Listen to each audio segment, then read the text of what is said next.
നമുക്ക് അലീനയുടെയും മനുഷ്യങ്ങളുടെയും വരാൻ പോകുന്ന ദിവസങ്ങളിൽ നല്ലൊരു കഥ കേട്ടാലോ? വീഡിയോ ഇഷ്ടപ്പെടുവാണെങ്കിൽ ഒന്ന് ഹൈപ്പ് ചെയ്യാൻ മറക്കരുതേ. ആദ്യമായി കാണുന്നവരാണെങ്കിൽ സബ്സ്ക്രൈബ് ചെയ്യാനും മറക്കരുത് കേട്ടോ.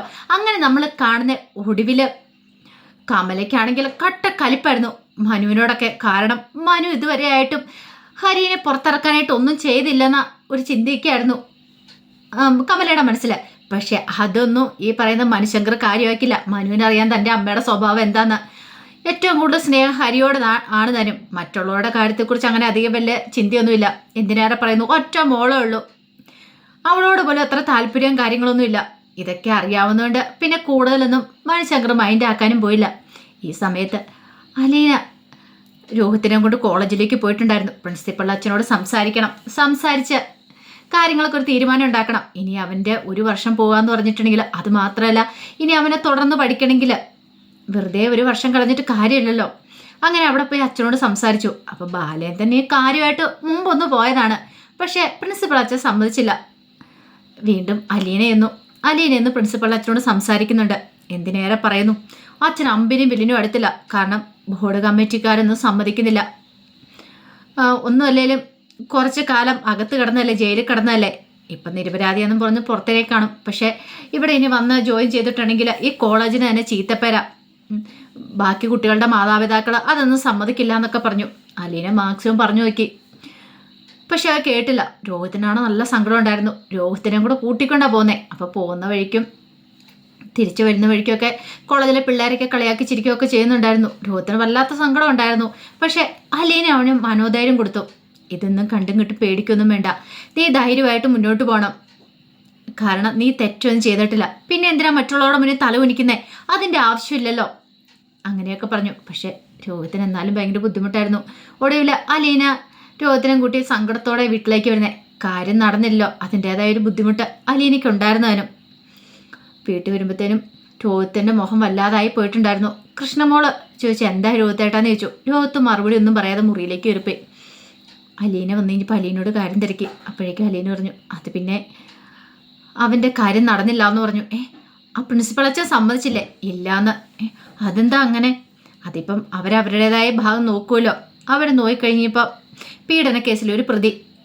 അപ്പോൾ അവരുടെ കോളേജിൽ വീണ്ടും അവർ പഠിക്കാനായിട്ട് അവസരം കൊടുത്തിട്ടുണ്ടെങ്കിൽ മറ്റുള്ള പിള്ളേരുടെ കാരണവന്മാർ സമ്മതിക്കില്ല, മാതാപിതാക്കൾ. അങ്ങനെയൊക്കെ ഓരോ ന്യായങ്ങളൊക്കെ പറയണത്. അതിന് രോഹിത്തേടൻ തെറ്റൊന്നും ചെയ്തിട്ടില്ല അലീന ചേച്ചി. തെറ്റ് ചെയ്തിട്ടില്ല, നമുക്കറിയാം. പക്ഷേങ്കിൽ ബാക്കിയുള്ളവരുടെ കാര്യം അങ്ങനെയല്ലോ. അവരൊക്കെ ഇപ്പോഴും വിചാരിക്കുന്നത് പൈസ കൊടുത്ത് കാര്യം നേടിയെടുത്തുന്ന, പൈസ കൊടുത്തുകൊണ്ടാണ് രോഹിത് ഈ കേസിൽ നിന്ന് ഒഴിവായെന്ന. സത്യാവസ്ഥ അതെല്ലാം നമുക്കല്ലേ അറിയത്തുള്ളൂ. നമുക്ക് അവരുടെ ഒന്നും വാ മൂടി കെട്ടാൻ പറ്റില്ല മോളെ. കൃഷ്ണമോൾ പറഞ്ഞു, എന്നാലും പ്രതീക്ഷയോട് കൂടിയിട്ടല്ലേ രോഹിത്തേട്ടൻ പോയത്. രോഹിത്തേട്ടൻ സങ്കടമല്ലേ? അതെ, ഭയങ്കര വിഷമമായി. പോവേണ്ടിയിരുന്നില്ലേ? പോരുന്ന വഴിക്കൊക്കെ രോഹിത്ത് പറഞ്ഞിട്ടുണ്ടായിരുന്നു, ഞാൻ പറഞ്ഞല്ലേ പോകണ്ടാന്ന്. കാരണം രോഹിത്തിന് ഭയങ്കര ബുദ്ധിമുട്ടായിരുന്നു അങ്ങോട്ടേക്ക് വീണ്ടും പോകാമെന്ന് വെച്ചാൽ. അലീനയുടെ ഒറ്റ നിർബന്ധത്തിന് പുറത്താണ് പോകുകയും ചെയ്തത്.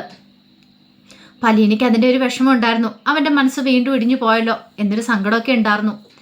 അങ്ങനെ കുറച്ച് കഴിഞ്ഞപ്പോൾ ബാലേന്ദ്രൻ വന്ന് കാര്യം തിരക്കി കഴിഞ്ഞപ്പോൾ അലീന കാര്യം പറയുന്നുണ്ട്. എല്ലാം കേട്ടുകഴിഞ്ഞപ്പോൾ ബാലേന്ദ്രൻ പറഞ്ഞു, ഞാൻ പറഞ്ഞല്ലേ മോളെ പോകണ്ടാന്ന്. വെറുതെ അവിടം വരെ പോയി നാണം കിട്ട് വരേണ്ട കാര്യം ഉണ്ടായിരുന്നു അച്ഛാ.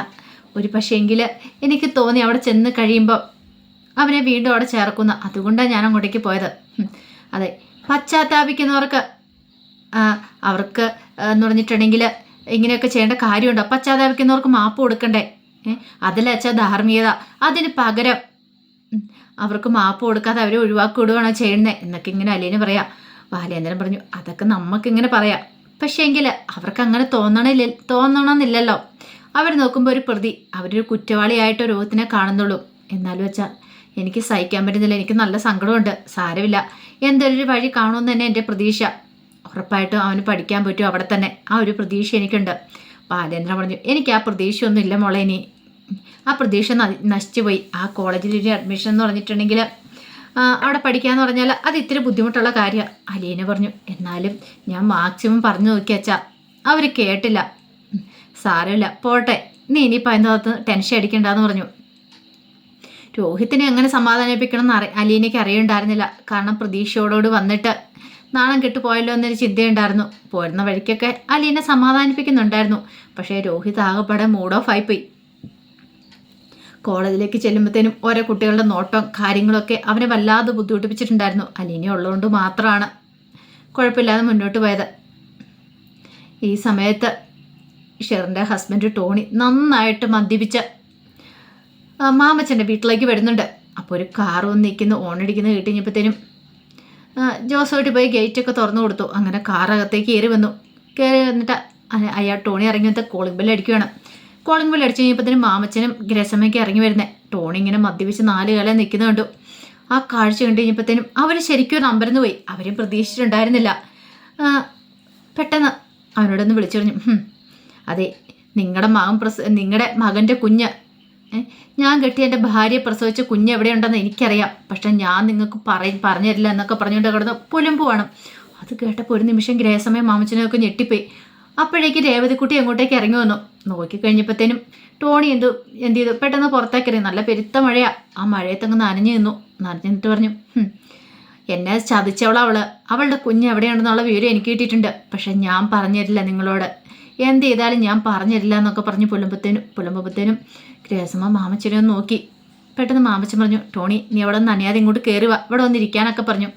ഞാൻ നിങ്ങളുടെ സൽക്കാരം സ്വീകരിക്കാനൊന്നും വന്നൊന്നുമല്ല, ഞാൻ ഇവിടെ ഇരിക്കുന്നൊന്നും ഇല്ല, ഞാൻ പോയേക്കുക, പക്ഷെ ഇതെനിക്ക് പറയണമെന്നൊന്നും തോന്നി, അതുകൊണ്ട് ഞാൻ ഇങ്ങോട്ടേക്ക് വന്നാന്ന് പറഞ്ഞു.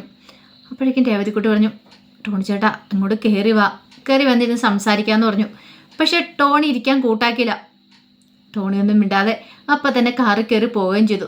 ഈ സമയം ഗ്രഹസമ്മ മാമച്ചനോട് പറഞ്ഞു, എന്താ മാമച്ചായത്, നമ്മുടെ മോളുണ്ടെന്ന് അവനെവിടെയെന്ന് അറിയാം, പക്ഷെ അവൻ പറയില്ല എന്നല്ലേ പറയണേ. രേവതിക്കുട്ടി പറഞ്ഞു, കുറച്ച് സമയം കൂടെ ആ ടോണി ചേട്ടനെ കൊടുക്കുക, ആ ചേട്ടൻ പറഞ്ഞു തരുമെന്നുള്ള കാര്യം എനിക്ക് ഉറപ്പാണ്.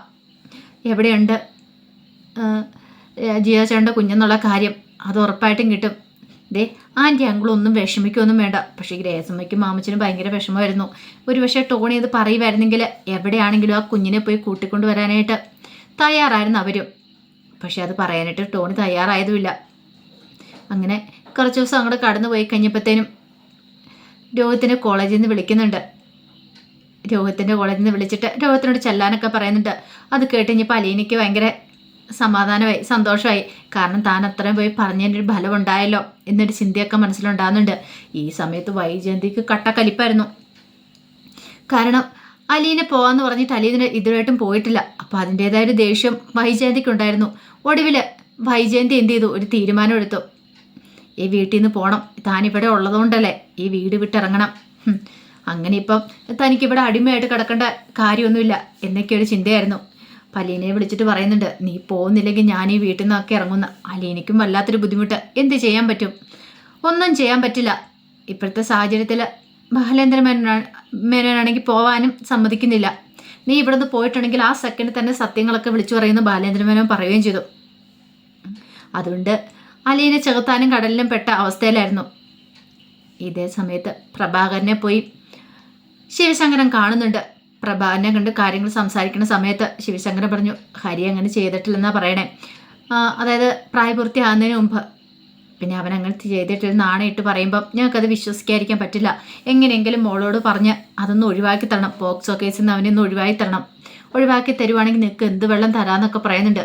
പ്രഭാകരന് ആദ്യമൊക്കെ കലിപ്പായിരുന്നു. പിന്നെ പ്രഭാകരന് തോന്നി അങ്ങനെയൊന്നും ചെയ്തിട്ടില്ലെങ്കിൽ ഒരു പക്ഷേ ഇങ്ങനെ തെളിവും കാര്യങ്ങളൊക്കെ ഹാജരാക്കാൻ പറഞ്ഞിട്ടുണ്ടെങ്കിൽ അത് ഹാജരാക്കാൻ പറ്റില്ലല്ലോ. ഒടുവിൽ പ്രഭാകരൻ പറഞ്ഞു, ആ മോളോട് സംസാരിച്ച് നോക്കാം എന്ന് ശിവശങ്കരനോട് പറഞ്ഞു. ശിവശങ്കരൻ അത് കേട്ടുകഴിഞ്ഞപ്പോൾ ഒരു സമാധാനമായി. ഒരുപക്ഷെ ശരണ്യെ കോടതിയിൽ പറഞ്ഞാൽ മതി, മൊഴി കൊടുത്താൽ മതി. ഇതിനു മുമ്പ് അങ്ങനെയൊന്നും ചെയ്തിട്ടില്ലെന്ന്. കാരണം പോലീസുകാരൊക്കെ പറഞ്ഞിട്ടാണ് അങ്ങനെ ഒരു കാര്യം കൂടെ കൂട്ടിച്ചേർത്തെ, പോക്സോ കേസിലും കൂടെ ഉൾപ്പെടുത്തിയത് ഹരിനെ. അതുകൊണ്ടാണ് ഹരിക്ക് ജാമ്യം പോലും കിട്ടാതിരിക്കുന്നത്. ഈ സമയത്ത് വൈജയന്തി ഇത് ബാഗെല്ലാം കെട്ടിപ്പെറുക്കി നേരെ കൊല്ലപ്പള്ളി വീട്ടിലേക്ക് പോവാണ്. അലീന വീട്ടിൽ നിന്ന് പോകാത്തന്നെ ദേഷ്യവും വൈരാഗ്യം ഉണ്ടായിരുന്നു. പോരാത്തേനോ അലീനയോട് എല്ലാവരും സ്നേഹം കാണിക്കുന്നു, തന്നെ ആരും മൈൻഡ് ചെയ്യുന്നില്ല എന്നൊക്കെയൊരു ചിന്തയായിരുന്നു മനസ്സറിയ ഉണ്ടായിരുന്നത്. അപ്പം പിന്നെ സഹിക്കാൻ പറ്റുന്ന കാര്യമായിരുന്നില്ല വൈജയന്തിക്ക്. വൈജയന്തി അങ്ങനെ വീട് വിട്ടുപോയി. വൈജയന്തി പോയതറിഞ്ഞ് കഴിഞ്ഞപ്പോൾ അലീനയ്ക്ക് എല്ലാവർക്കും ഭയങ്കര വിഷമമായി. അലീനയ്ക്കായിരുന്നു ഏറ്റവും കൂടുതൽ സങ്കടം. താൻ കാരണമാണല്ലോ എന്നോർത്തുണ്ട്. ബാലേന്ദ്രൻ പറഞ്ഞു, പോകുന്നവന്മാരൊക്കെ പോവും, ഇനി അവൾ പോയിട്ടുണ്ടെങ്കിൽ ഇങ്ങോട്ട് തിരിച്ചു കാരണം കുറച്ച് വിഷമിക്കുമെന്ന് പറഞ്ഞു. പക്ഷേ അലീനയുടെ സങ്കടം കണ്ടു കഴിഞ്ഞപ്പോഴത്തേനും ബബിതയ്ക്കും കൃഷ്ണമോൾക്കും എല്ലാം ഭയങ്കര സങ്കടമായി. ഒടുവിൽ അലീന പറഞ്ഞൊരു കാര്യം ചെയ്യാം, നമുക്ക് അവിടേക്ക് പോവാം, അവിടെ ചെന്നിട്ട് മാഡത്തിനെ ഇങ്ങോട്ട് കൂട്ടിക്കൊണ്ടുവരാം, ഞാൻ ഈ വീട് വിട്ട് പോകണമെങ്കിൽ പോകാമെന്ന് പറഞ്ഞു. പക്ഷേ കൃഷ്ണമോളും ബബിത അവരോട് സമ്മതിക്കുന്നില്ല അലീന പോവാനായിട്ട്. അലീനേച്ച് പോവണ്ട, അലീനേച്ച് ഇവിടെ തന്നെ നിന്നാൽ മതി, എങ്ങോട്ട് പോവാനാ, പോവണ്ടെന്ന് പറഞ്ഞിട്ട് അവർ സമ്മതിക്കുന്നുണ്ടായിരുന്നില്ല. പക്ഷേങ്കിൽ വൈജയന്തി കൊല്ലപ്പള്ളി വീട്ടിൽ ചെന്ന് കഴിഞ്ഞപ്പോഴത്തേനും കമലയ്ക്കൊന്നും ഒട്ടും ഇഷ്ടപ്പെട്ടില്ല. വൈജയന്തിക്കാണെങ്കിലോ നാക്ക് ഇത്തിരി കൂടുതലാണ് താനും. ശിവശങ്കരൻ വൈജയന്തിയോട് ദേഷ്യപ്പെടുന്നുണ്ട്. നീ എന്തിനാ ഇപ്പം ഇങ്ങനെ ഒരു തീരുമാനം എടുത്തേ? അപ്പോഴേക്ക് ശിവശങ്കരനോട് ദേഷ്യപ്പെട്ടു. ശിവേട്ടന് ഇത് എന്തറിഞ്ഞിട്ടാ? എനിക്ക് അവിടെ ഒരു പട്ടിയുടെ വില പോലും ഇല്ല. ഞാനിതിന് അവിടെ കിടക്കണേ, ഇതെനിക്കൂടെ അവകാശപ്പെട്ട വീടല്ലേ. അപ്പോൾ പിന്നെ ഞാൻ ഇവിടെ വന്ന് കിടക്കും. വേറൊരു വീട് വാടകയ്ക്ക് എടുക്കുന്നതോടൊപ്പം ഞാൻ ഇവിടെ തന്നെ താമസിക്കും. എനിക്കൂടെ അവകാശപ്പെട്ട വീടാത്. അങ്ങനെ എങ്ങനെയെന്നൊക്കെ പറഞ്ഞു. അല്ലെങ്കിലും എനിക്ക് വേണ്ടിയിട്ട് ആരെങ്കിലും എന്തെങ്കിലും ചെയ്തു തന്നിട്ടുണ്ടോ? ഇല്ലല്ലോ.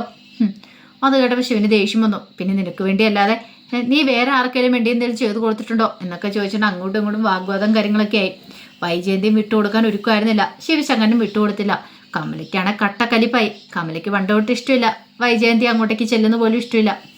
ഇപ്പോഴാണെങ്കിൽ സൗദാമിനി മുത്തശ്ശി ഇടയുണ്ട്. ഇനിയിപ്പോൾ കമലയും വൈജയന്തിയും കൂടെ ചെന്നിട്ടുണ്ടെങ്കിൽ അവരെയും കൂടെ സഹിക്കണമല്ലോ, അവർക്കൂടെ വെച്ച് വിളമ്പണമല്ലോ എന്ന് ഓർത്തിട്ട് കമലയ്ക്ക് ഒട്ടും സഹിക്കുന്നുണ്ടായിരുന്നില്ല.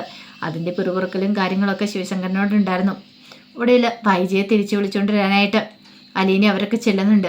പക്ഷെ വൈജയന്തി വരാനായിട്ട് കൂട്ടാക്കില്ല. അപ്പോഴേക്കും ബബിത പറഞ്ഞു, അമ്മ വന്നില്ലെങ്കിൽ ഞങ്ങളെല്ലാവരും ഇവിടെ കഴിയും. ഇവിടെയോ? അലീനയും കൂടെ കൂട്ടിക്കൊണ്ടല്ലേ അവർ ചെല്ലുന്നേ. ഒടുവിൽ വൈജയന്തിക്ക് എന്ത് ചെയ്യണമെന്ന് അറിയത്തില്ല. വൈജയന്തി പെട്ടുപോകുന്നുണ്ട്. വീട്ടിലേക്ക് തിരികെ വരാതെ തരവില്ലെന്നായി. അപ്പോൾ അതിൻ്റെ കഥകളൊക്കെയാണ് നമ്മൾ കാണാനായിട്ട് പോകുന്നത്. ആ വിശേഷങ്ങൾക്കായി നമുക്ക് എല്ലാവർക്കും കാത്തിരിക്കാം കേട്ടോ. ഒരിക്കൽ കൂടി എല്ലാവർക്കും ശുഭരാത്രി നേർന്നുകൊണ്ട് നിർത്തുന്നു. നന്ദി.